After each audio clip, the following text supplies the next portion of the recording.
नमस्कार दोस्तों, मेरा नाम है उज्जवल और आप देख रहे हैं माई पाठशाला। आज मैं प्रॉफिट एंड लॉस का एक और लेक्चर लेके आया हूँ। आज कुछ स्पेशल क्वेश्चन कराने वाला हूँ। आप इसको मिसलेनियस के सेक्शन में देख सकते हैं और ये सारे के सारे क्वेश्चन जो है वो क्वेश्चन से ही समझ में आते हैं।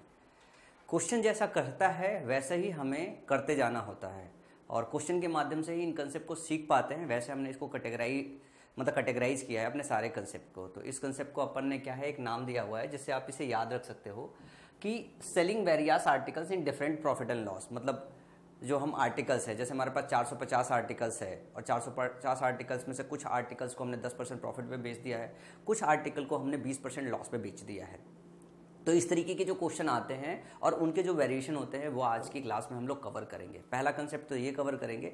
इसके बाद दूसरा कंसेप्ट कवर करेंगे आज हम ये कि जैसे मान लीजिए हमने 100 किताबें प्रिंट कराई और हम बेचने गए, 100 किताबों में से 10 किताब हमारी डैमेज हो गई और हम टोटल 90 किताबें बेच पाए। तो जो डैमेज्ड गुड्स होती है ना, उनसे रिलेटेड कंसेप्ट को आज देखने वाले हैं। तो अगर आप में से कोई नया बच्चा है जो इस चैनल पे है तो चैनल को फटाफट सब्सक्राइब कर लीजिए और जो लोग सीरीज को देख रहे हैं वो सीरीज को पूरे प्लेलिस्ट वाइज शुरू से देखिए। अगर आप इस वीडियो पे आ गए हैं और आपकी बेसिक्स अच्छी नहीं है तो लेक्चर को पूरी तरीके से शुरू से देखें, तभी इस चीज़ को समझ पाएंगे। अदरवाइज समझना थोड़ा मुश्किल होगा। लेकिन अगर आपको प्रॉफिट एंड लॉस की बेसिक जानकारी है तो आप आज की क्लास को अच्छे से समझ भी जाएंगे। मैं हमेशा सुझाव देता हूं कि आप जो है सीक्वेंस से वीडियोस को देखिए। सीक्वेंस से वीडियोस को देखेंगे तो ज़्यादा बेटर होगा। ये दूसरा चैप्टर चल रहा है, इसके पहले मिक्सचर एलिगेशन मैंने पढ़ाया था। मिक्सचर एलिगेशन की अगर बात करें तो 4 लेक्चर उसमें दिया हुआ है। प्रॉफिट एंड लॉस का आज हमारा 8वां लेक्चर होगा। इसमें 5-6 लेक्चर और डिलीवर करूंगा क्योंकि मैं पूरा entire profit and loss zero से कवर कर रहा हूँ और इसके सारे वेरिएशंस को भी कवर कर रहा हूँ। तो अगर आपका कोई सुझाव हो क्लास की इंप्रूवमेंट से रिलेटेड तो आप नीचे कमेंट सेक्शन में जरूर दीजिएगा और जो मैं सिखा रहा हूँ उसको शांति से सीखते हुए जाइएगा। आप देखिएगा आपके एसएससी एग्जाम की तैयारी कितनी आसान हो जाती है। क्वेश्चन से ही इन कॉन्सेप्ट को समझेंगे। जैसे क्वेश्चन इस तरीके का आता है कि 35% माल 65% के लाभ पर बेचा गया था, जबकि शेष x% के हानि पर बेचा गया था। यदि कुल हानि 12% है तो x का मान क्या है? एक दशमलव स्थान पर सही आपको बताना है। इस तरीके के क्वेश्चन जैसा कह रहा है उस हिसाब से ही करते जाना रहता है। जो हमने रेशियो सीखा है उस रेशियो का जो यूज है उसे करने आना चाहिए। अगर उसे यूज करने सही से नहीं आ रहा है तो थोड़ा मुश्किल होता है। फिर उसके बाद जब क्वेश्चन प्रैक्टिस करते हैं तो हमारी थॉट डेवलप होती है। चलो मैं इसको सिखाता हूँ, मेरे साथ कीजिएगा। आप लोग इसको खुद से ट्राई कीजिए, फिर मेरे साथ जो है ट्राई कर सकते हैं। क्योंकि वीडियो रिकॉर्डेड है तो आप इसे पॉज करके भी ट्राई कर सकते हैं, फिर मेरी वीडियोज़ को देख सकते हैं। जैसे बोला जा रहा है 35% माल 65% के लाभ पर बेचा जाता है, तो आप 35% को 35% की तरह देख सकते हैं या दूसरी तरह का इसको देखने का तरीका क्या है, इसको देखने का तरीका इसको 7/20 की तरह भी देख सकते हो। मतलब देखने वाली बात है आप किस तरीके से देखते हो। कुछ बच्चा इसको 35% देखता है, कुछ बच्चा इसको 7/20 की तरह देखता है। तो अगर आप 35% देखते हो तो भी अच्छी बात है, 7/20 देखते हो तो भी अच्छी बात है, लेकिन अगर आप दोनों देखते हो तो बहुत अच्छी बात है। इससे जो है आपकी जो स्पीड है ना वो बहुत ज़्यादा बढ़ जाएगी। और इसका मतलब भी है कि अगर बोल रहा है कि 35% माल और हम इसको रेशियो में कन्वर्ट कर रहे हैं, इसका ये मतलब है कि ये हमारा टोटल माल है और इस जगह पे जो हम डिस्कशन कर रहे हैं वो इसमें से सिर्फ 7 यूनिट का डिस्कशन कर रहे हैं। ये भी समझना बहुत जरूरी है। तो अगर मैं बात बोलूं कि इस स्टेटमेंट को, तो रेशियो में जब हम इस चीज को कन्वर्ट करते हैं तो इस स्टेटमेंट को कैसे समझते हैं? इस स्टेटमेंट को ये समझते हैं कि जो 7 यूनिट हमारा माल है वो कितने में हम बेच रहे हैं? 65% लाभ में बेच रहे हैं। जबकि शेष कितना बच्चा रह जाएगा? अगर शेष इसमें से निकालोगे तो 65% आएगा। टोटल 100% होता है, ये 65% आएगा। अब इस 65% को फ्रैक्शन में बदलना थोड़ा मुश्किल होता है, लेकिन अगर आप यहां से देखोगे तो 20 तो टोटल है, तो बचा हुआ कितना रह गया है? एक 7 है तो दूसरा यूनिट कितना होगा? 13। तो बचे हुए को क्या बोल रहा है? बोल रहा है जो बचा हुआ है शेष x% हानि पर बेचा जाता है। तो लाभ को अगर प्लस किया है तो इसको आप निगेटिव में कर लो, तो x% हानि पर बेचा जाता है। फिर बोल रहा है कि यदि कुल हानि 12% है, कुल हानि 12% है तो कुल माल कितना है आपका? कुल माल आपका 20 है। 20 पे ओवरऑल आपका नुकसान कितने का हो रहा है? 12% का नुकसान हो रहा है। ये इक्वेशन बराबर कर दो। यही तो क्वेश्चन कह रहा है और हम क्या कर रहे हैं? कुछ नया तो नहीं कर रहे हैं, बस इसी को सॉल्व कर देना है, एक्स की वैल्यू निकाल देना है। अब अगर हर जगह देखो तो परसेंटेज हर जगह है। परसेंटेज यहाँ पे भी है, परसेंटेज यहाँ पे, परसेंटेज यहाँ पे, तो परसेंटेज काट दो, परसेंटेज काट दो, परसेंटेज काट दो। अब गुणा कर लो। अगर 20 से गुणा करोगे तो 20 का 12 में गुणा करोगे तो 240 आएगा। तो -240 दिखाई दे रहा है ना? मैं साइड हट के लिखता हूं, इधर हो जाएगा माइनस का 13 एक्स। और अगर इधर की बात करूँ तो गुणा कर लो, 7 पन्ना 65 और 7 छंग 42, सॉरी 7 पन्ना 35, 7 छंग 42 और 42 3 45, मतलब ये हो गया 455। अगर आप देखोगे तो अब इसको कैसे सॉल्व कर सकते हो, अब इसको ऐसे सॉल्व कर सकते हो कि 13x एक साइड हो जाएगा, x अगर पॉजिटिव में आएगा तो लाभ हो रहा होगा, x अगर निगेटिव में आएगा तो लॉस हो रहा होगा। अब 13 को इधर ले गए, 240 को उधर लेके आओ, 455 में 240 जोड़ोगे तो क्या हो जाएगा, आखिरी में 5 रहेगा, ये 9 हो जाएगा, ये 6 हो जाएगा। आप इसको जोड़ के देखो, यही वैल्यू आएगी।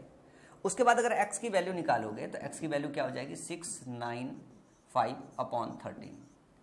13 से भाग दोगे, 13 पन्ना 65, 45 बचा, 13 तियां 39, फिर 6 बचा, 60 हो गया, ठीक है ना। तो 53 पॉइंट में आएगा और आपके पास ऑप्शन देखो तो 53 पॉइंट में ही आ रहा है, ठीक है ना। 60 बचा, फिर 13 चौका 52 हो जाएगा। जब आप इसको अप्रॉक्स वैल्यू पूछा है तो अप्रॉक्स पूछोगे तो 53.5, और जब आगे जाएगा 8 आएगा, बचेगा तो 378, तो 53.46 आएगा। अगर इसको 1 दशमलव तक लेके आओगे तो 53.5 हो जाएगा, और इसका मतलब ऑप्शन सी सही हो जाएगा। तो इस क्वेश्चन में जो समझने वाली बात है, इस तरीके के क्वेश्चन में, वो ये समझने वाली बात है, ये जो स्टेटमेंट दिया हुआ है, इस स्टेटमेंट को रेशियो में कन्वर्ट करके इसको कैसे आसान करते हो।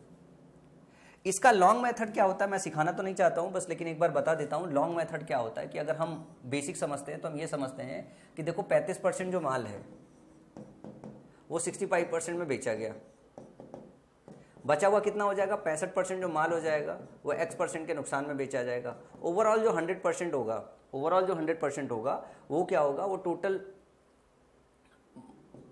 -12% में है।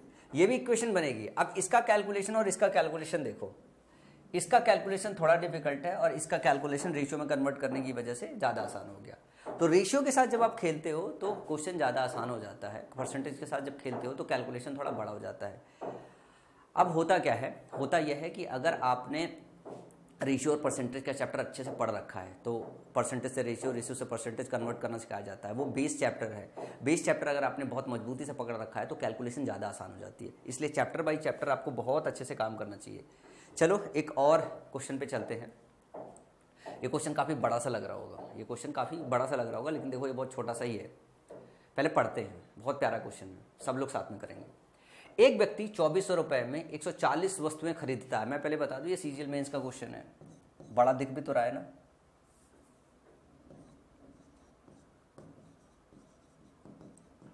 सीजीएल मेंस का क्वेश्चन है, अभी देखोगे चुटकियों में लग जाएगा, आप कहोगे कि सर इस क्वेश्चन में क्या ही था।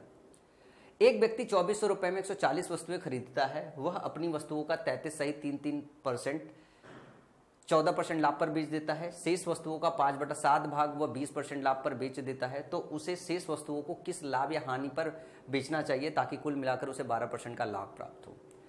देखो ये जो डेटा दिया हुआ है, इस डेटा का इस क्वेश्चन में बगैर इस्तेमाल किए हुए क्वेश्चन सॉल्व हो जाएगा। इस डेटा का कोई यूज ही नहीं है, कंफ्यूज करने के लिए दिया गया है।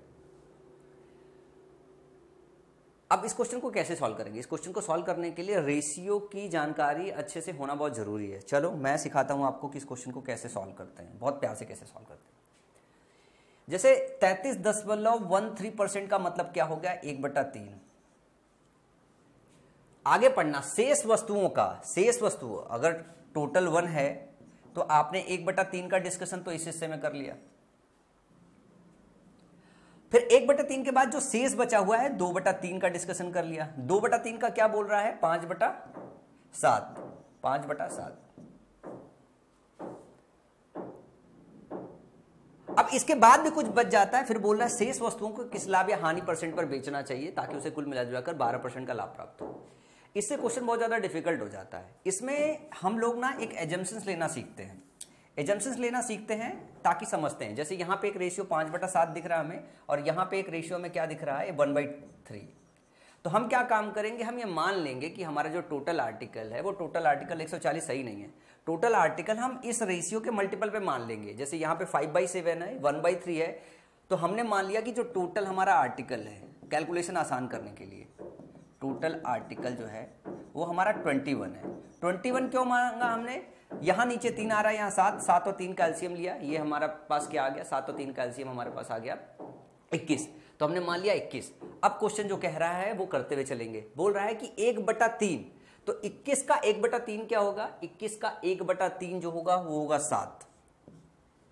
तो बोल रहा है कि जो अपनी वस्तुओं का 33.33% 14% लाभ पर बेचता है, तो बेच दो इसे 14% लाभ पे प्लस 14%, ये गुणा कर रहे हो, ब्रैकेट लगाए, इसका मतलब है 7 गुणे प्लस 14%, ये प्लस सिंबल है कि प्रॉफिट है। शेष वस्तुओं का, अब 7 तो आपने बेच दिया है तो बचा कितना? इससे बचा हो जाएगा 14। बोल रहा है 14 का 5/7, 14 का 5/7 निकालोगे, 7 दूनी 14, मतलब 10 बचा हुआ है। तो 10 जो आर्टिकल है वो क्या करता है? वो बेचता है 20% लाभ पे। अब यहां पे आप इसको 20% लाभ पे बेच दो। 10 7 17 ही बेचा है, अभी कितना बचा रह गया है? 4 बचा रह गया है। पूछ रहा है कि जो बचा हुआ है तो उसे शेष वस्तुओं को किस लाभ या हानि % पे बेचा जाना चाहिए। तो हमें पता नहीं है कि लाभ होगा या हानि होगा, तो हम मान लेते हैं x% का लाभ या हानि होगा। x अगर पॉजिटिव आएगा तो लाभ होगा और x अगर नेगेटिव आएगा तो हानि होगा। बोल रहा है कि उसे कुल मिलाकर 12% लाभ हो। कुल आर्टिकल कितना है? 21। 21 पे कितना लाभ होना चाहिए? 12%। 12%। अब ये इक्वेशन सॉल्व कर दो, एक ही वेरिएबल है, क्वेश्चन आसानी से लग जाएगा। चलो सॉल्व करते हैं। जरा ध्यान से देखो, 14 का 7 में गुणा करोगे कितना आएगा? 98। 14 का 7 में गुणा करोगे तो कितना आएगा? 98। ध्यान से गुणा करते हुए चलो। फिर 10 का 20 में गुणा करोगे तो कितना आएगा? 200। सब में परसेंटेज लगाया, परसेंटेज कट जाएगा, परसेंटेज हमने छोड़ दिया। इसमें आगे लगाए, क्या हुआ है? 4x। बराबर में क्या हो जाएगा? बराबर में 21 का 12 में गुणा करोगे तो 12 एक 12 और 12 दूनी 24, 24 एक 25, यही होगा। इसका मतलब हो गया 298। ये हो गया 200 में 98 जोड़ोगे 298 plus 4x is equal to 252 हो गया। अब 4x अगर लेके आओगे तो ये क्या हो जाएगा? ये उधर जाएगा, निगेटिव हो जाएगा, -4x। 252 को घटाओगे, इसमें कितना हो जाएगा? 8 में से 2 गया 6, 9 में से 5 गया 4, 46 बचेगा, 46 बचेगा। तो x की वैल्यू जो आ रही होगी वो 46/4 आ रही होगी माइनस में। इसका मतलब है लॉस हो रहा होगा।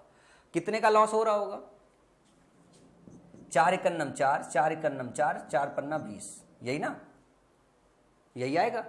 11.5% का लॉस हो रहा होगा। 11.5% का उसे क्या हो रहा होगा? उसे लाभ हो रहा होगा। पूछा है लाभ या हानि जो भी हो रही है वो कितना % में है। ये भी नहीं पूछ रहा है कि लाभ हो रहा है या हानि हो रहा है, लेकिन आपने जो निकाला उससे क्या पता चल रहा है कि उसे हानि में बेचना पड़ेगा, तब ओवरऑल आप 12% लाभ में निकाल पाओगे। हम क्या काम कर रहे हैं? हम देखो, हमने ना इसको टच किया ना इसको टच किया है। इस क्वेश्चन को सरल बनाने के लिए आपको प्रैक्टिस करनी पड़ेगी कि आप एजम्पशंस कैसे लेते हो कैलकुलेशन आसान करने के लिए। कैलकुलेशन आसान करने के लिए हम एजम्पशन ले लिए। हमने अपने आर्टिकल को 140 ना माना, हमने अपने आर्टिकल को क्या मान लिया? 21 मान लिया, क्योंकि अल्टीमेटली आपको परसेंटेज बताना है। परसेंटेज में आपके सारे डेटा कट जाते हैं, इसलिए हम एजम्पशंस ले लेते हैं। ये एजम्पशंस लिया कैसे जाता है? जब आप 20, 25, 50, 100 क्वेश्चन सॉल्व करोगे और क्वेश्चन बाय क्वेश्चन ये देखोगे कि एजम्पशंस हम ऐसे ले रहे हैं, तब वो आपकी हैबिट बन जाएगी और आपका माइंड इस बात को सीख जाएगा कि हम एजम्पशन कब लेते हैं और कब एजम्पशंस नहीं लेते। कई बार देखते होगे कि हम डायरेक्टली इसी को लेके सॉल्व करना चालू कर देते हैं, कई बार हम बीच में एजम्पशंस ले लेते हैं। ये प्रैक्टिस पे डिपेंड होता है। मतलब ये ऐसा होता है कि जब आप क्वेश्चन को सॉल्व करते हो तो आपका दिमाग धीरे धीरे इवॉल्व होने लगता है और फिर आपको समझ में आता है यार यहाँ पे इस डेटा की तो नीड ही नहीं है। इसकी जगह अगर हम 21 आर्टिकल मान ले तो भी तो हमारा कोई फर्क नहीं पड़ेगा। वो अब इस 2400 का पूरे क्वेश्चन में कहीं इस्तेमाल है? कहीं इस्तेमाल नहीं है। इस 140 का कहीं इस्तेमाल है? कहीं इस्तेमाल नहीं है, नहीं ना। अगर ये कुछ आर्टिकल लिख के अगर ये क्वेश्चन दे दिया होता तो भी हम कुछ आर्टिकल को 21 आर्टिकल मान लेते। ये डेटा इररिलेवेंट है, मतलब इसका कोई यूज ही नहीं है इस क्वेश्चन को सॉल्व करने में। चलो एक और प्यारा सा क्वेश्चन सॉल्व करते हैं इस कंसेप्ट को और गहराई से सीखने के लिए। अब जैसे इस क्वेश्चन को ध्यान से देखो, एक व्यक्ति 3200 रुपए में 561 वस्तुएं खरीदता है। वो सभी वस्तुओं का 5/11 भाग 27% पर बेच देता है। उसे शेष वस्तुओं को कितने लाभ % पर बेचना चाहिए ताकि उसे पूरे लेन देन में ना तो लाभ हो ना तो हानि हो। A person buys 561 articles at ₹3200. He sells 5/11 parts of all article at 27% loss. At what profit % he has to sell remaining articles so that he will get neither profit no loss in the whole transaction. अब देखो इसमें भी जो ये data दिया हुआ है ना, डेटा इररिलेवेंट है, कोई मतलब ही नहीं है, क्योंकि ये डेटा जब भी आप इस्तेमाल करोगे बीच में कट जाएगा, तो इस डेटा का कोई यूज ही नहीं है। आपको क्या काम करना है, आपको ये रेशियो को समझना है। 5/11 दूसरा कोई रेशियो और है भी नहीं, बोल रहा है कि वह सभी वस्तुओं का 5/11 भाग 27% हानि पर बेच देता है। 5/11 भाग का मतलब क्या हुआ, टोटल अगर 11 होगा तो जो 5 है वो किस पे बेच रहा है, 27% पे बेच रहा है। तो पूछ रहा है शेष कितना बच जाएगा, शेष बच जाएगा 6। पूछ रहा है 6 को कितने लाभ या हानि में बेचा जाए ताकि उसे ओवरऑल ना प्रॉफिट हो ना लॉस हो। तो 5 को क्या किया गया है, ध्यान से देखिए, 5 को बेचा गया है 27% हानि पर।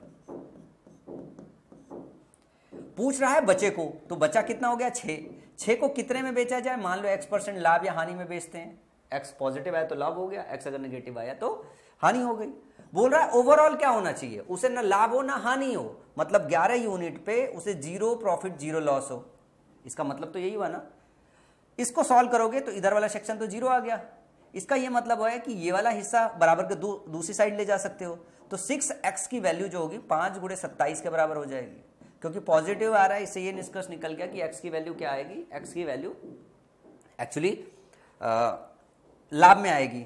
आप यहां से काट दो तो x की वैल्यू जो आएगी, 3 से काटोगे 3 दूनी 3 9 27, 9 5 45, 45/2, ये हो गया 22.5।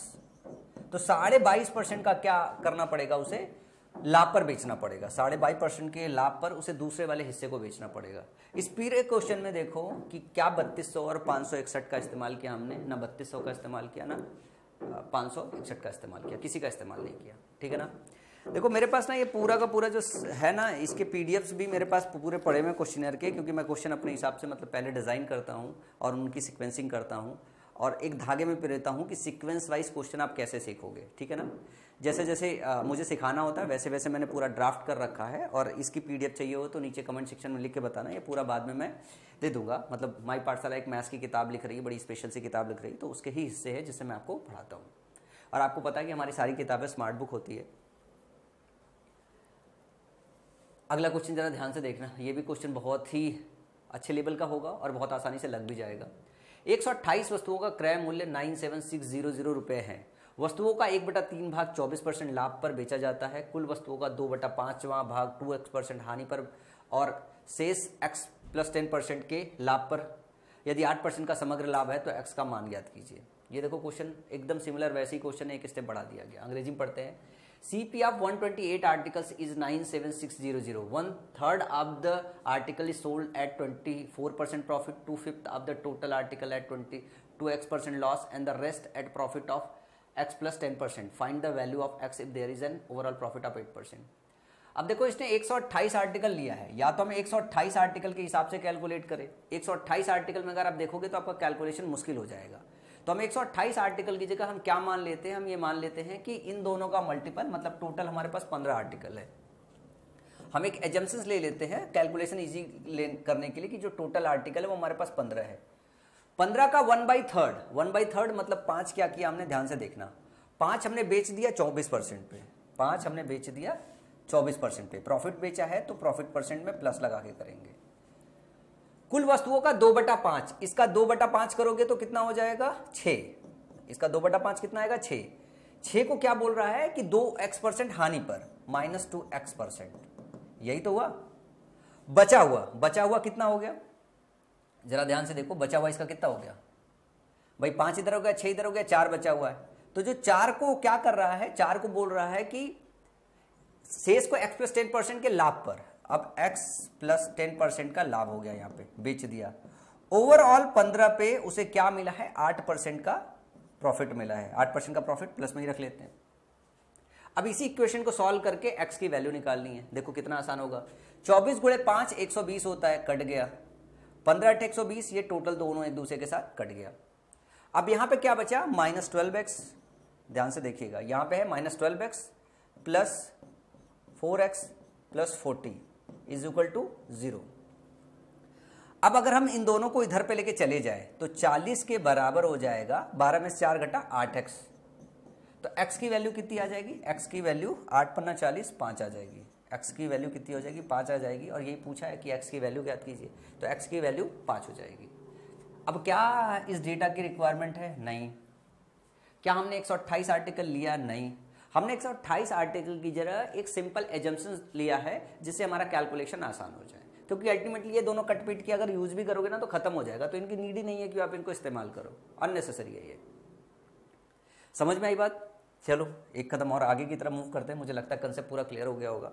अब हम लोग ना अगली तरफ चलते हैं। एक्चुअली जब हम माई पाठशाला अपने कंसेप्ट सेक्शन को जब ऐप पे पढ़ाता है तो ये वाला लेक्चर हम इतना ही छोटा रखते हैं, उसके बाद हम दूसरा लेक्चर चलते हैं। लेकिन आज मैं दूसरा कंसेप्ट भी कवर करूंगा। दूसरा कंसेप्ट है इस लाइक की, जैसे मान लो आपने 100 आर्टिकल प्रोड्यूस किया, 100 आर्टिकल प्रोड्यूस करने के बाद ट्रांसपोर्ट कर रहे थे, आपका 10 आर्टिकल क्या हो गया, डैमेज हो गया, खत्म हो गया, तो बचा हुआ कितना, 90 आर्टिकल है। 90 आर्टिकल को ही बेच के आप प्रॉफिट एंड लॉस कमा रहे हो, प्रॉफिट एंड लॉस कमा रहे हो। तो इस तरीके जो क्वेश्चन होता है, जो बेस्ड होता है based on destroyed quantities concept, कि कुछ क्वांटिटी डिस्ट्रॉय हो गई है, उसके बाद आपको कैलकुलेट करके निकालना होता है कि ओवरऑल प्रॉफिट क्या है, ओवरऑल लॉस क्या है। क्वेश्चन के माध्यम से इसको भी सीखेंगे, क्योंकि क्वेश्चन से ही सबसे अच्छा ज़्यादा समझा जा सकता है। जैसे सबसे आसान, सबसे पहला क्वेश्चन सबसे आसान लेते हैं, जो आसानी से समझ में भी आ जाए। एक व्यक्ति 10 रुपए की दर से 100 कप खरीदता है। एक व्यक्ति 10 रुपए की दर से 100 कप खरीदता है। इसका मतलब क्या हुआ भाई, 100 खरीदा उसने, 10 रुपए की दर से खरीदा, तो उसने टोटल कितना खर्चा किया, 1000 रुपए खर्च किया। यही तो सिंपल सी बात है, सबसे बेसिक क्वेश्चन लिया है। रास्ते में 10 कप टूट जाते हैं, 10 कप टूट जाते हैं, इसका मतलब है अब उसके पास 90 कप बचा हुआ है। अब बोल रहा है कि शेष को वो 11 रुपए के हिसाब से, 90 कप बचा हुआ है, इसको 11 रुपए के हिसाब से बेचता है। इसका मतलब क्या है, 11 9 99, 990 रुपए वो प्राप्त करता है। 990 रुपए, उसे टोटल कलेक्शन कितना मिलता है, 990 रुपए का। खर्चा किया उसने 1000, बेचा उसने 990 रुपए में। ये उसकी सीपी हो गई, ये उसकी एसपी हो गई। पूछ रहा है कि उसे ओवरऑल लाभ हुआ, हानि हुआ या कितना हुआ। तो देखो यार, 990 रुपए, 1000 रुपए लगाया आपने, 990 रुपए में बेच दिया, इसका मतलब 10 रुपए कम कमाए, 10 रुपए का नुकसान हुआ। कितने पे हुआ, 1000 रुपए लगाए थे आपने, इसका मतलब ये हो गया कि आपको 1% का क्या हुआ, लॉस हुआ। ये बहुत सिंपल सा क्वेश्चन था, जो बहुत आसानी से समझ में भी आ गया होगा, क्योंकि बहुत ही ज़्यादा आसान क्वेश्चन था, समझने लायक था, आप भी किया। चलो जरा अगला क्वेश्चन देखो, एक इसका और डिफिकल्ट सेक्शन देखो। एक क्वेश्चन है, एक आदमी 5 रुपए प्रति वस्तु की दर से 500 वस्तुएं बनाता है। वह विक्रय मूल्य इस प्रकार निर्धारित करता है कि यदि केवल 400 वस्तुएं बेची जाती है तो उसे परिव्यय पर 20% का लाभ होता है। हालांकि 80 वस्तुएं खराब हो जाती है और वह इस कीमत पर 420 वस्तुओं को बेचने में सक्षम था। उसका वास्तविक लाभ परसेंट ज्ञात कीजिए। ये क्वेश्चन अच्छा क्वेश्चन है, अंग्रेजी में पढ़ते हैं। A man makes 500 article at ₹5 per article. He fixes the selling price such that if only 400 articles are sold, he would have made a profit of 20% on the outlay. However, 80 article gets spoiled and he was able to sell 420 article at this price. Find his actual profit percent. ये देखो question, अगर मैं आपको बोलूँ, इसको pause करके लगा के देखो कितनी देर में लगाते हो। और मैं इसका 2-3 लाइन का ही सोल्यूशन बताता हूँ, फिर वो 2-3 लाइन का सोल्यूशन देखो कितना मजा आ जाएगा। मतलब 2 मेथड बताऊंगा, एक तो 2-3 लाइन वाले जो पहले बताऊंगा, और फिर एक मेथड की अगर ये दिमाग क्लिक ना करे तो बेसिक की भी थोड़ी जानकारी होनी चाहिए, बेसिक से भी आप इसे लगा सकते हो। सबसे पहले मैं क्वेश्चन पढ़ूंगा, क्वेश्चन को समझूंगा। एक आदमी 5 रुपए प्रति वस्तु की दर से 500 वस्तुएं बनाता है। वह विक्रय मूल्य इस प्रकार से निर्धारित करता है। तो मेरा जो ध्यान जाएगा वो यहाँ पे जाएगा कि वह विक्रय मूल्य इस प्रकार से निर्धारित करता है कि यदि केवल 400 वस्तुएं बेची जाती है तो उसे परिव्यय पर 20% का लाभ होता है। इस बात को मैं इतना ध्यान से पढ़ता हूं कि क्वेश्चन मेरा फिर यहीं से सॉल्व होगा। इसको आप भी ध्यान से पढ़ो। ये लाइन क्या कह रही है, ये लाइन ये कह रही है कि जो 500 आर्टिकल था, इसको आपने खरीदा या इसको बनाने में जो भी पैसा लगा वो सीपी होगा। और ये सीपी क्या होगा, टोटल सीपी जो है हम इसको 100% ही लेते हैं। 100% का ये मतलब है कि हमने टोटल कितना पैसा खर्च किया है उसको हम 100% मान लेते हैं। 500 आर्टिकल भाई हमने क्या किया, बनाया, उसकी सीपी हमने क्या थी, 100% मान ली। यहां ये कह रहा है कि अगर हम सिर्फ 400 वस्तुएं बेच दें, मतलब 400 वस्तुओं का जो एसपी होगा इस 100% 500 वस्तुओं के सीपी के बराबर होगा। मतलब हम 400 आर्टिकल अगर बेच दे तो 500 आर्टिकल का जो लागत का पैसा है वो हमें मिल जाएगा। ऐसा नहीं, मतलब ये तो मिलेगा, साथ में इसे 20% और मिल जाएगा, 20% लाभ भी मिल जाएगा इस सीपी का। यही बोल रहा है ना, ध्यान से पढ़ोगे तो 500 आर्टिकल को मान लिया हमने कि एक लागत आई होगी, वो लागत मान लो हमारा कुल 100% हो गया। अब क्वेश्चन ये कह रहा है कि 400 आर्टिकल को अगर बेच दिया, 400 आर्टिकल को बेच दिया तो हमें ये 100% अपना पैसा तो मिल गया, 20% और अपने को मिल गया।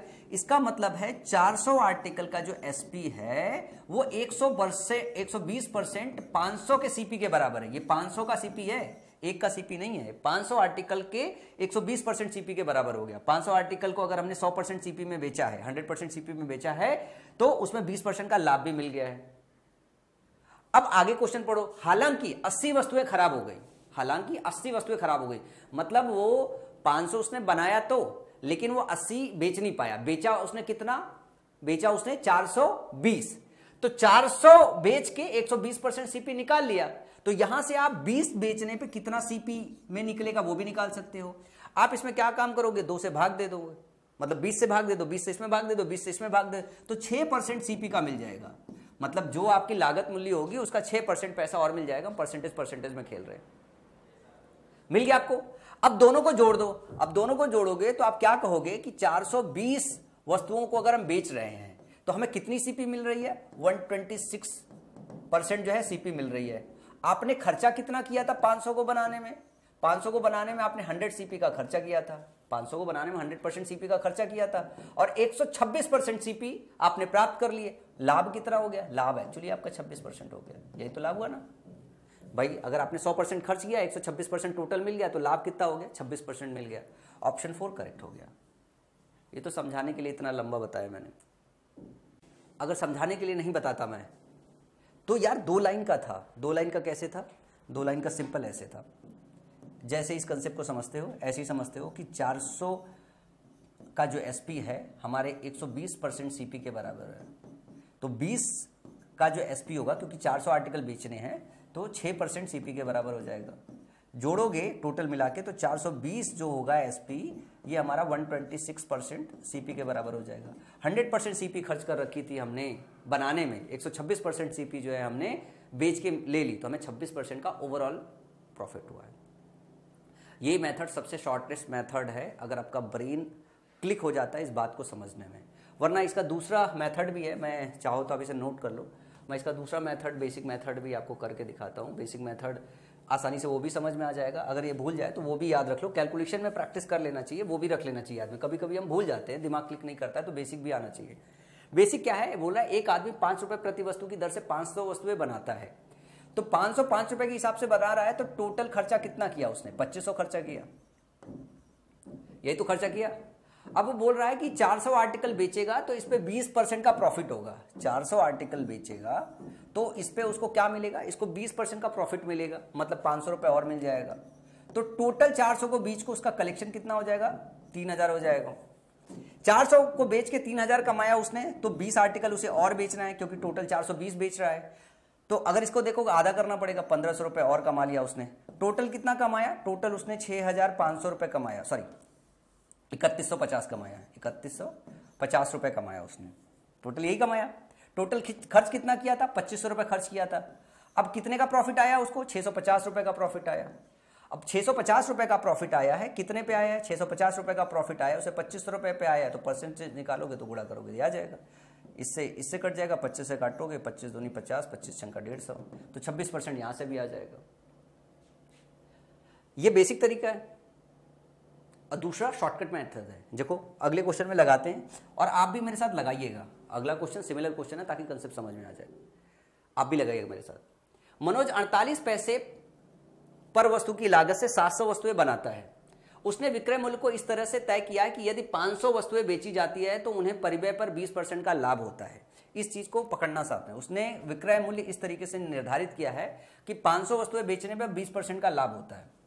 इसका मतलब क्या है? इसका मतलब हम यही बोल रहे थे ना कि 500 जो आर्टिकल बेचते हो, इसकी जो सीपी है वो 100% आपकी सीपी तो वापस मिल ही गई, साथ में 20% और मिल गई।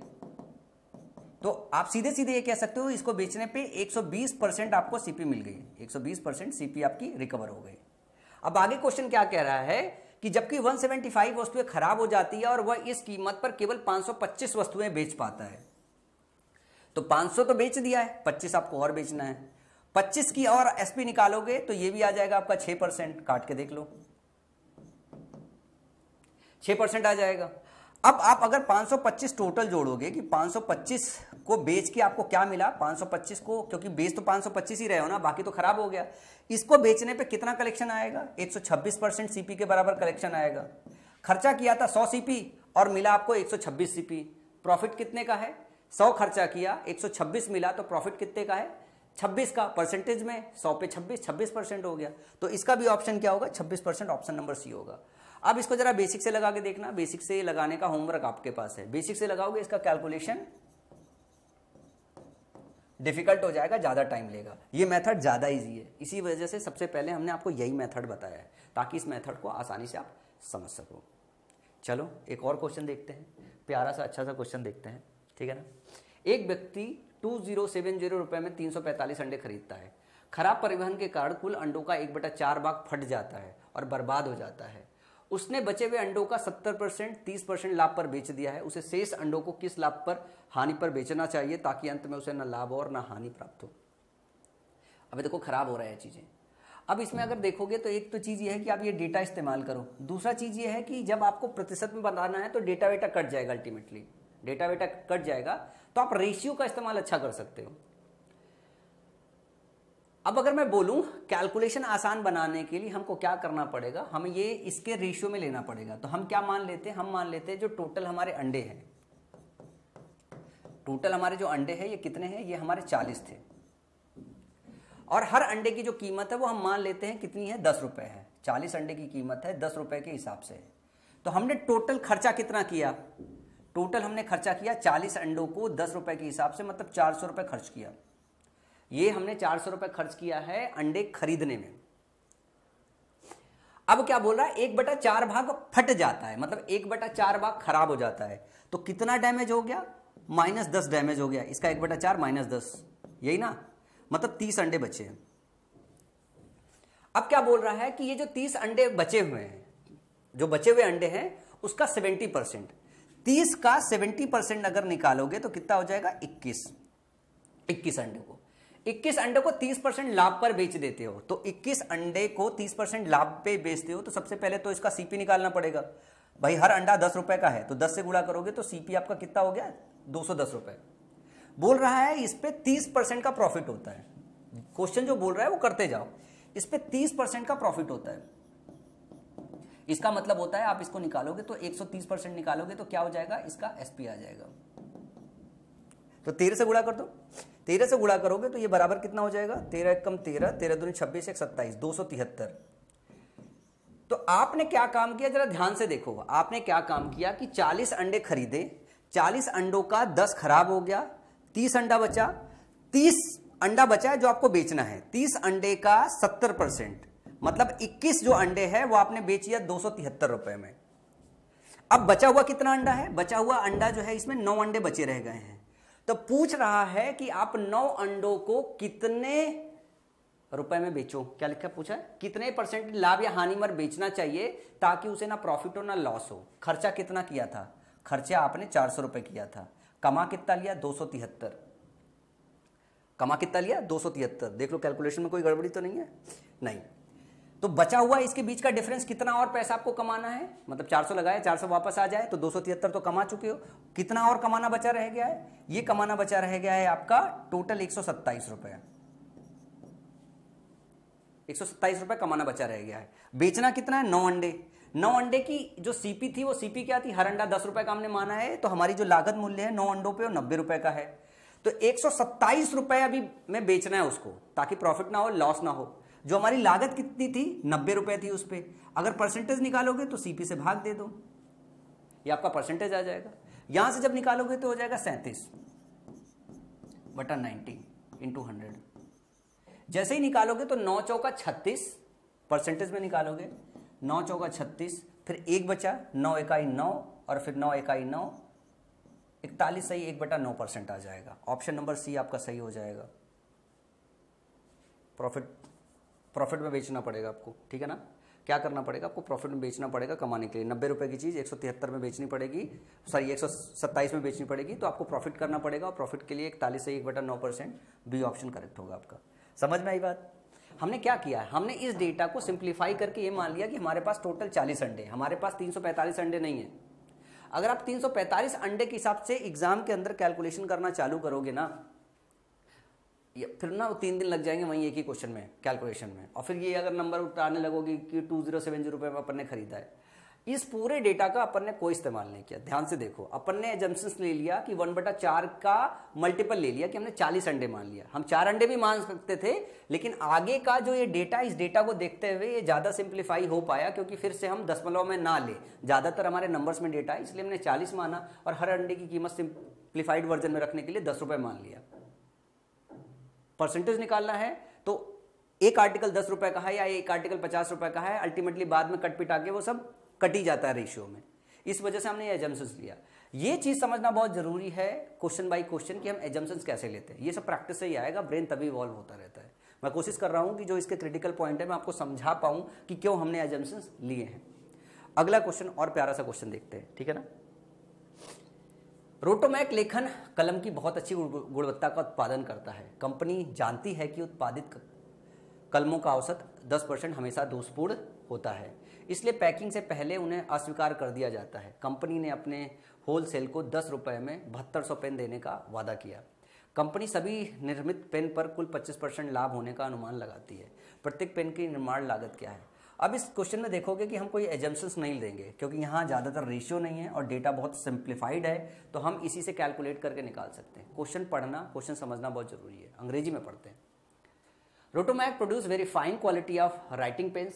Company knows that on an average 10% of the produced pens are always defective, so are rejected before packing. Company promises to deliver 72,000 pens to its wholesaler at ₹10 each. It estimates the overall profit on all the manufacturer pens to be 25%. What is the manufacturing cost of each pens? सवाल को पहले ध्यान से समझे। सवाल ये कह रहा है कि जब भी पेन का उत्पादन होता है तो 10% हमेशा खराब हो जाता है। 10% खराब ये हो जाता है कि मतलब अगर कोई चीज़ 10 आप पैदा कर रहे हो तो एक खराब हो जाता है, 9 ही बचता है। इसका मतलब ये है कि अगर 7200 पेन किसी को देना है, 7200 पेन किसी को देना है, तो ये हो जाएगी आपकी 9 की वैल्यू। इसका मतलब है कि आपको अगर 9 से काटोगे तो 9 और 72 ये हो जाएगा। इसका मतलब है कि आपको क्या करना पड़ेगा, आपको 8000 पैदा करना पड़ेगा। 8000 पैदा करोगे तो उसमें से 10% खराब होगा, 800 खराब हो जाएगा, तो 72,000 डिलीवर कर पाओगे। अब आगे क्वेश्चन समझो कि रोटोमैक लेखन कलम की बहुत अच्छी गुणवत्ता का उत्पादन करता है। कंपनी जानती है उत्पादित कलमों का औसत 10% हमेशा दोषपूर्ण है, इसलिए पैकिंग से पहले उन्हें अस्वीकार कर दिया जाता है। कंपनी ने अपने होलसेलर को 10 रुपए में, मतलब जो सेलिंग प्राइस है एक पेन का वो 10 रुपए है, 10 रुपए में 7200 पेन देने का वादा किया। मतलब टोटल उसने क्या काम किया, टोटल 72,000 रुपए जो है, 72,000 रुपए कलेक्शन करना। ये एसपी दिया है, ये बेचने वाला पॉइंट है कि 72,000 पेन बेचा गया, एक पेन की कीमत 10 रुपए में बेची गई है। और बोल क्या रहा है कि कंपनी सभी निर्मित पेन पर कुल 25% लाभ होने का अनुवाद कराती है। मतलब ये जो चीज है ये 25% लाभ है। 25% लाभ का मतलब क्या हो गया, 1/4। इसका मतलब हो गया जो 4 की चीज थी वो कितने में बेची गई है, 5 में। ये 5 की वैल्यू है, ये 5 की वैल्यू है, तो 4 की वैल्यू निकालनी है तो 5 से भाग दे दो। 5 एकम 5, यही हुआ ना, 5 एकम 5 22, 5 चौका 20, 5 चौका 20, 4400। फिर 4 से गुणा करोगे तो 4 चौका 16, 4 चौका 16, 1 17, 4 एकम 4, 1 5, 5000 इतना आ जाएगा, 57,600 रुपये आ जाएगा।